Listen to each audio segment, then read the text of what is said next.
Alhamdulillahi hamdan katsiran tayyiban mubarakan fihi kama yuhibbu rabbuna wa yarda. Wa ashhadu an la ilaha illallah wahdahu la syarika lah wa ashhadu anna Muhammadan abduhu wa rasuluhu sallallahu alaihi wa ala alihi wa ashabihi ajma'in, amma ba'd. Kita masih pada penjelasan dari keterangan nasihat yang ketujuh, yaitu nasihat yang berkaitan untuk menjauhi ahlul bidah dan buku-buku mereka. Kita masuk pada halaman 75, qauluhu rahimahullah, lianna Allah subhanahu wa ta'ala yaqul wattabi' sabila man anaba ilayya.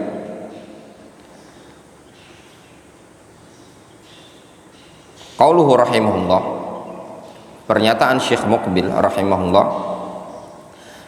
lianna Allah subhanahu wa ta'ala yaqul, karena Allah subhanahu wa ta'ala telah berfirman dalam Al-Quranul Karim, wattabi', ikutilah, sabila man anaba ilayya, ikutilah jalannya orang-orang yang kembali kepadaku. Wa Rasul sallallahu alaihi wasallam yaqul, Rasul sallallahu alaihi wasallam beliau pernah mengatakan, akhwafu ma akhafu ala ummati munafiqun alimul lisan.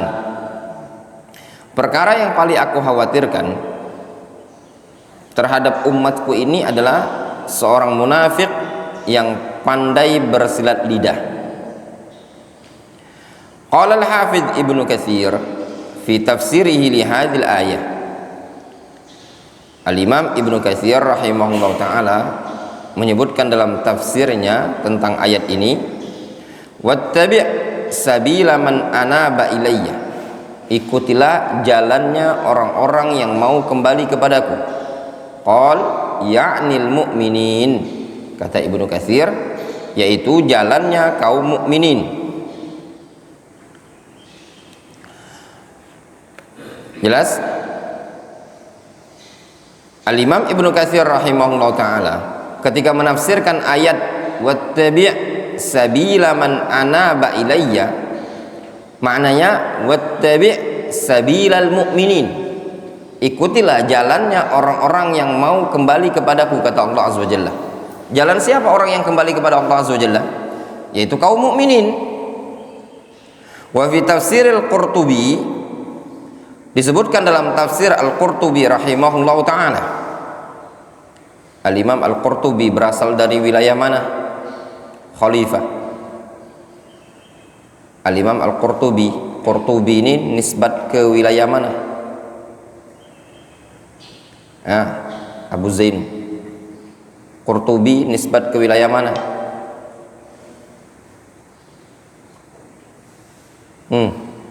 Wandi, di mana wilayah Qurtuba? Qurtuba ini di wilayah Andalusia, Spanyol. Spanyol sempat berada pada puncak kejayaan. Islam tersebar dan pada waktu itu Islam jaya. Bahkan banyak ulama-ulama yang muncul dari negeri Spanyol, dari ulama-ulama Islam, tokoh-tokoh kaum muslimin seperti Al-Qurtubi, penulis tafsir.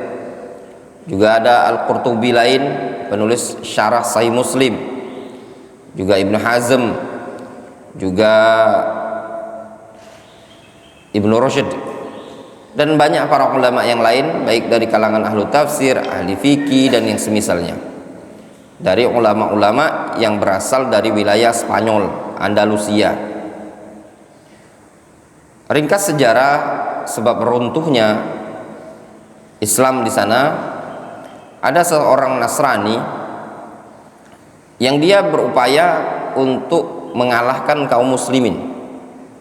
Namun kalau dikalahkan dengan kekuatan, kaum muslimin sangat susah untuk dikalahkan pada waktu itu. Sehingga dia pun mencermati bagaimana cara untuk mengalahkan kaum muslimin, melemahkan kekuatan kaum muslimin.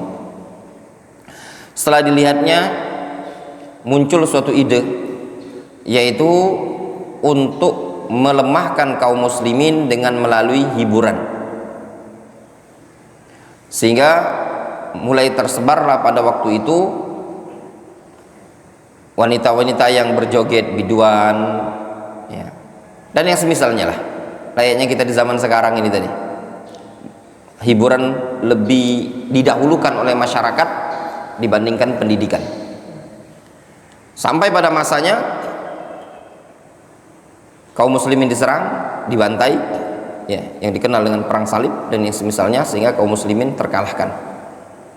Ada buku namanya Tarikh Andalus atau Tarikh Sukut Andalus, disebutkan oleh para ulama sebab kalahnya, runtuhnya keislaman di Andalusia. Tidaklah suatu negeri, ya ikhwan, akan sukses melainkan dengan pendidikan, dan tidaklah hancur negeri tersebut melainkan dengan dunia hiburan. Kalau kita mau melihat sejarah, Islam ini jaya dengan apa? Bangsa Arab dulu rendah atau hina? Rendah toh. Wadhkuru id antum qalilun mustad'afuna fil ard takhafuna ay yatakhattafakumun nas fa'awakum wa ayyadakum binasrihi wa razaqakum minat thayyibat la'allakum tashkurun. Antum lihat tafsir Ibnu Jarir, At-Tabari, Al-Qurtubi dan yang semisalnya ketika menafsirkan ayat ini, bagaimana kondisi bangsa Arab pada waktu itu. Pada ayat takhafuna ayyatakhattafakumun nas, banyak para ulama menafsirkan, menggambarkan bangsa Arab ketika itu ibarat hewan bainal hajarain, kejepit. Ada hewan yang mau diburu, dia kejepit di antara dua batu. Apa maknanya? Ada Persia, ada Romawi ketika itu yang besar, sehingga bangsa Arab rendah dan hina pada waktu itu. Apa yang menyebabkan mereka rendah dan hina pada waktu itu? Dikarenakan tidak adanya mursyid yang membimbing, rendahnya pendidikan mereka, kebodohan yang ada pada mereka. Sedangkan Persia dan Romawi pada waktu itu pendidikan mereka lebih maju dibandingkan pendidikan bangsa Arab. Namun lihat, ketika pendidikan telah digalakkan oleh Nabi kita Muhammad SAW, ketika diutusnya Nabi kita Muhammad SAW, beliau mendidik 13 tahun di kota Mekah. Walaupun kondisinya tidak bisa kuat dakwah di Mekah, sehingga beliau lanjutkan pendidikan tarbiyah di kota Madinah lebih kurang 10 tahun. Dari pendidikan yang berasal dari masjid beratapkan daun pelepah kurma, bertiangkan dengan batang pohon kurma, yang berlantaikan dengan pasir. Namun pendidikan yang dididikkan oleh Nabi SAW adalah tarbiyatun nubuwah, ya, pendidikan nabawi. Apa yang terjadi?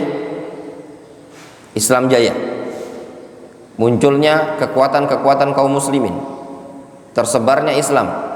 Itu semua melalui apa? Sebab utamanya pendidikan. Sehingga pendidikan itu sangatlah penting untuk bangkitnya suatu umat, bangkitnya suatu negara. Apabila pendidikan telah tidak dipedulikan oleh kaum muslimin, itu awal kali hancurnya Islam, ya. Islam akan hancur kalau pendidikan tidak lagi dipedulikan. Itu juga makna sabda Nabi SAW, wa taraktumul jihad sallallahu alaikum dhullan, kalian meninggalkan jihad. Wa min afdalil jihad talabil ilmi syar'i. Kata Nabi SAW, kalian meninggalkan jihad. Tatkala kalian meninggalkan jihad, Allah akan timpakan kepada kalian apa? Dzullan, kerendahan dan kehinaan. Tidak akan mungkin bisa tercabut sampai mau kembali kepada agama. Termasuk jihad yang paling afdol di zaman sekarang apa? Thalabul ilmi syar'i, menuntut ilmu syar'i ya ikhwan. Ya, yang bisa mengangkat umat ini, anak katakan sekali lagi, yang bisa mengangkat umat ini cuma satu, al ilmu syar'i. Itu janji dari Allah Subhanahu wa taala, yarfa'illahu alladhina amanu minkum walladhina utul ilma darajat. Yang mengangkat kalian, kata Allah Azza wa Jalla, di atas orang-orang yang beriman, di atas orang-orang kufar adalah ilmu.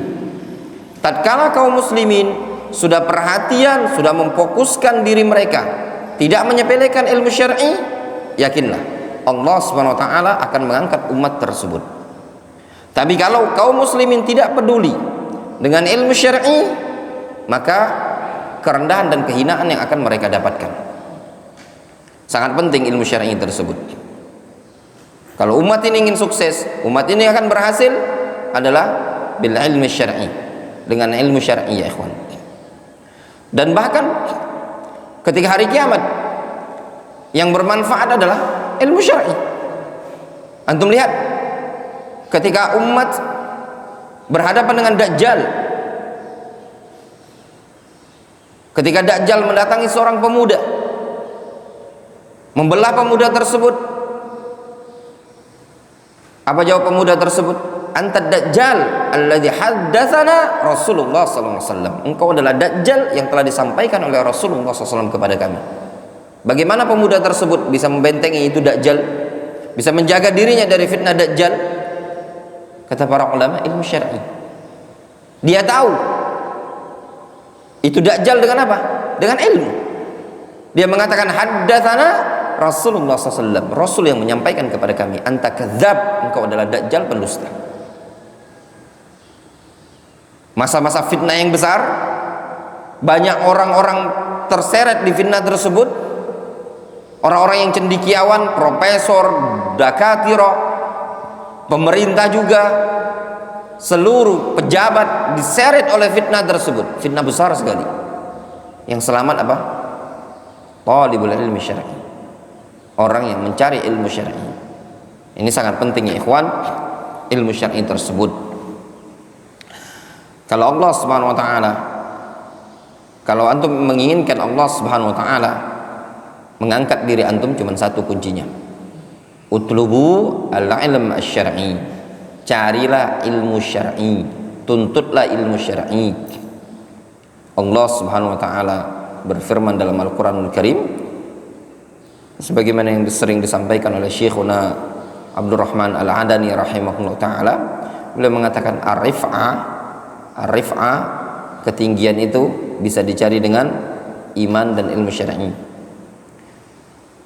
Ya.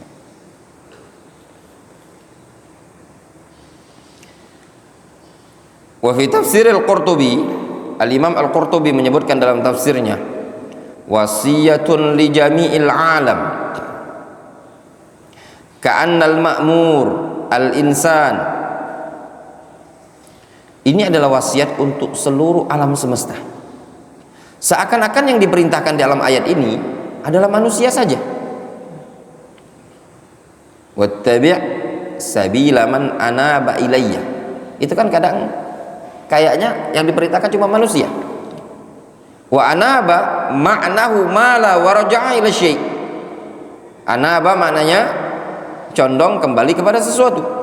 Wa hadhi sabilul anbiya'i was salihin. Ini adalah jalannya para nabi, jalannya orang-orang saleh, senantiasa rujuk kembali kepada Allah Subhanahu wa taala. Ada faedah di situ disebutkan di ta'liq, al-amru syar'i min haitsu yakunu al-amr ya'ummul mukallafin minal jinni wal insi, lakin qad yutlaqul insanu li syarafihi wa yadkhulul jin taba'an. Perintah syar'i itu ditinjau dari sisi perintah, dia mencakup seluruh mukallafin, baik jin ataupun manusia. Akan tetapi dietelakkan lafadz ins dikarenakan mulianya manusia, sehingga jin masuk sebagai pengikut.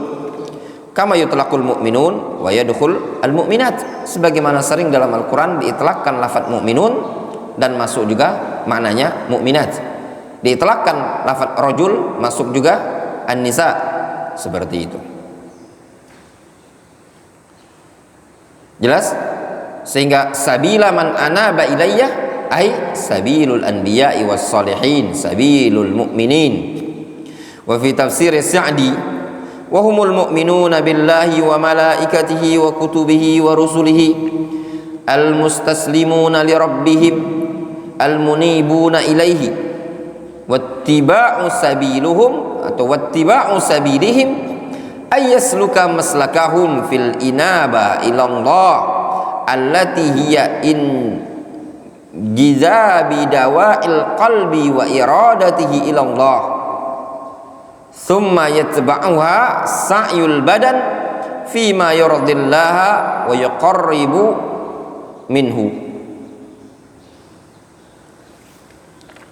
Kata al-Imam Syekh Abdurrahman As-Sa'di, sabila man anaba ilayya adalah kaum mukminun yang beriman kepada Allah, beriman kepada malaikat, kitab-kitabnya, para rasul.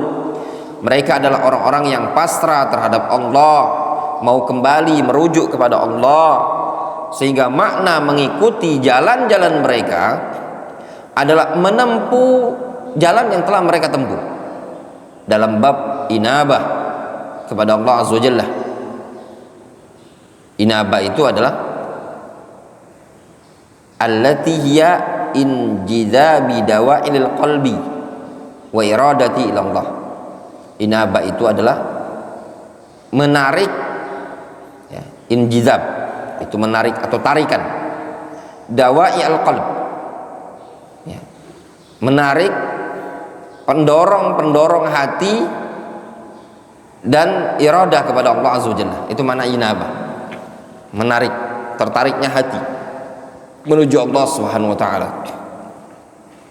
Summa yataba'uha sa'yul badan, kemudian diikuti oleh usaha badan. Faham antum? Mana inabah sering kita lewati di al-usul as-salasa. Jadi inabah itu hati yang mau rujuk, mau taubat kepada Allah, mau kembali kepada Allah, dibarengi dengan af'al. Difahami? Taubat ya ikhwan, kan hampir sama makna taubat dan inabah.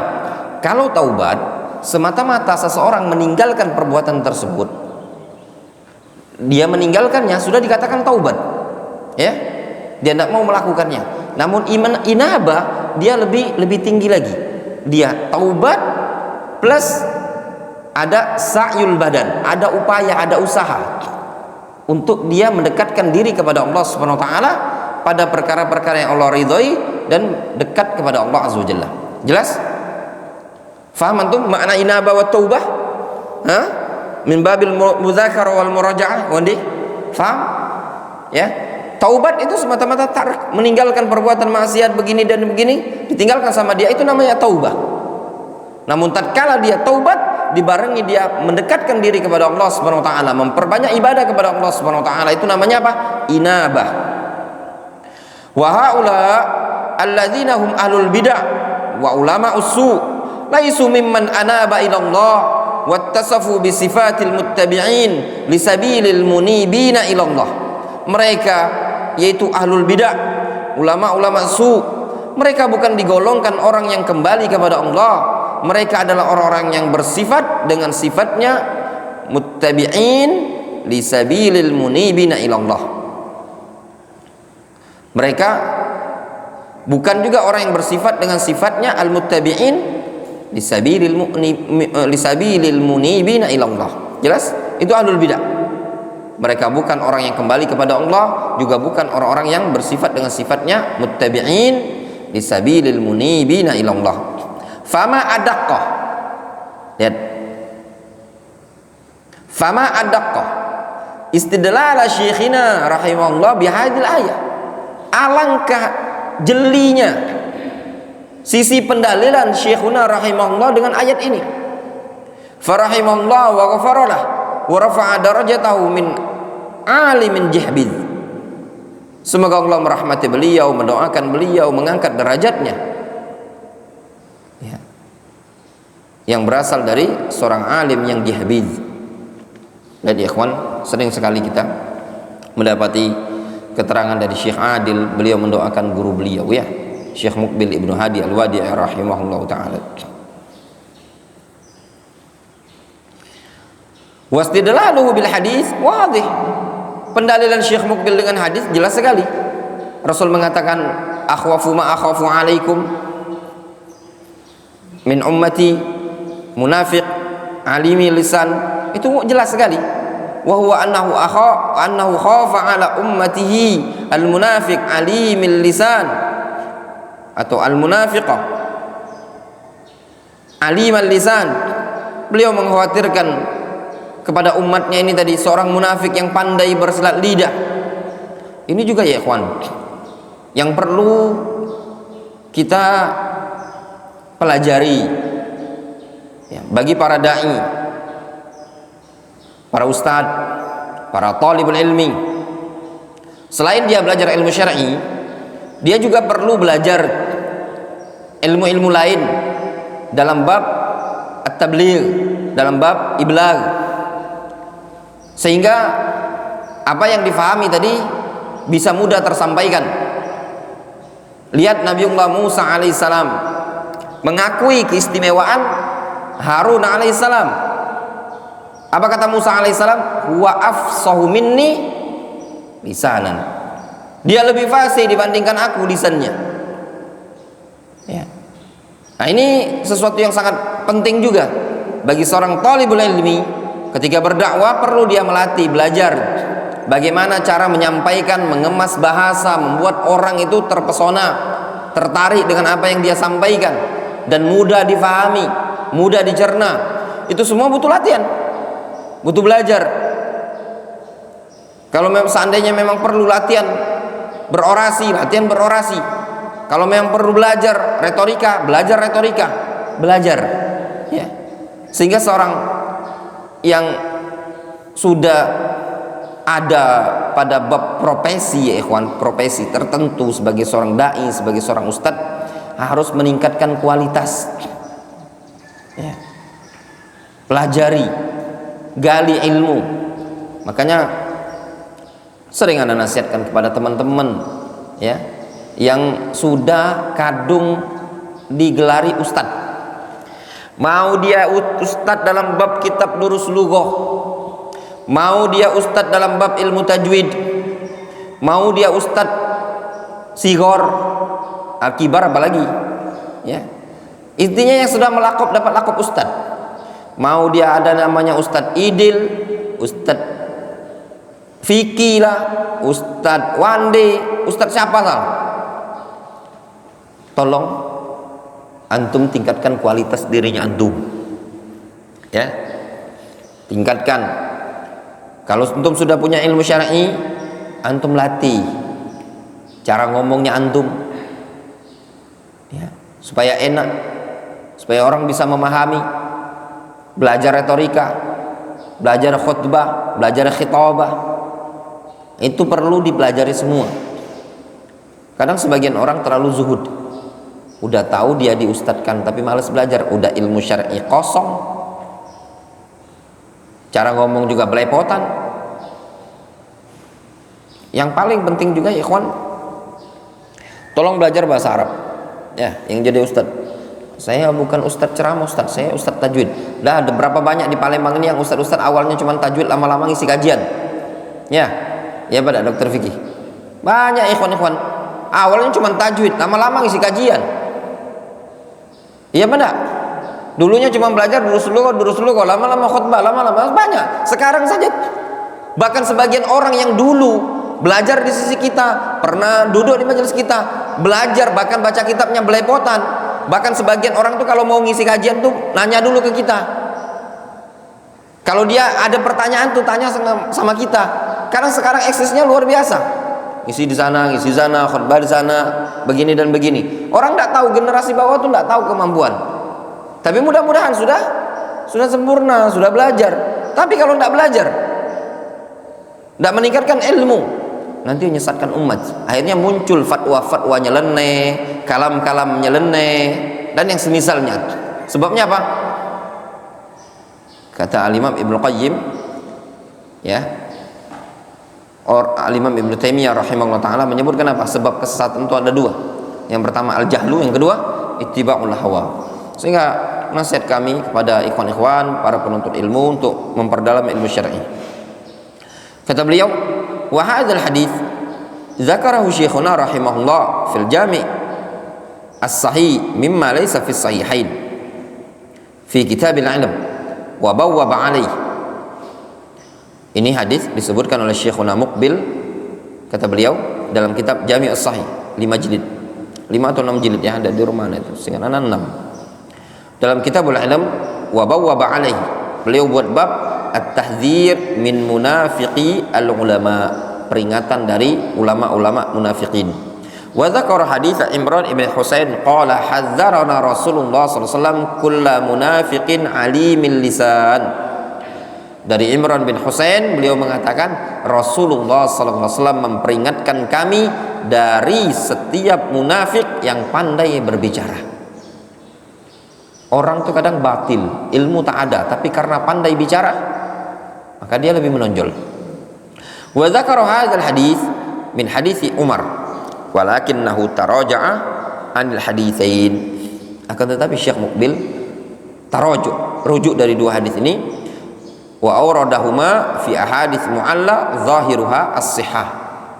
Sehingga hadis ini beliau masukkan dalam kitab ahadits mu'alla zahiruha as-sihah, 1 jilid. Isinya hadis-hadis yang sanadnya zahir sahih namun ada kelemahan, ya. Wallahu taala a'lam bissawab, ya. Mungkin kita cukupkan dulu sampai di sini, sisanya insyaallah